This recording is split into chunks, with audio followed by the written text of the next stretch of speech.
ఒక వ్యక్తి. పోనీ నువ్వు దేవుళ్ళ ఆలోచనలో చూడడం పక్కన పెట్టేస్తే మంచితనము లేదా సామాజిక చైతన్యము అనేటటువంటి కోణం.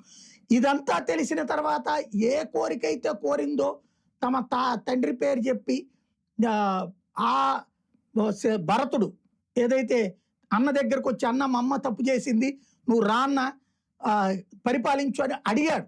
అడిగినా కూడా నాన్న ఇచ్చిన మాట అంటోంది, నాన్న మాటకు మనం విలువివ్వాలి, నాన్న మనతో చెప్పకపోవచ్చు, నువ్వు వెళ్ళి పరిపాలించు తమ్ముడు అని చెప్పాడు.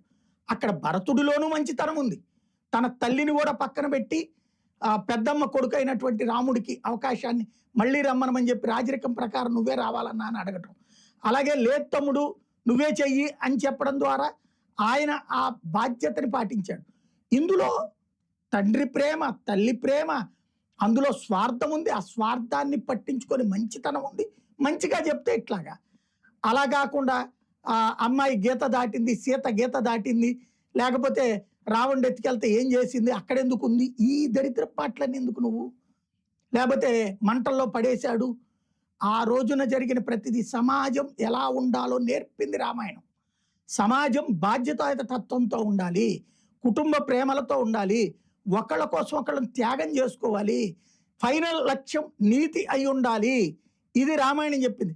ప్రతి తల్లి తన బిడ్డ రాముడు కావాలని కోరుకుంటుంది కానీ రావణుడు కావాలి, కంసుడు కావాలని కోరుకోదు. నీ పేరు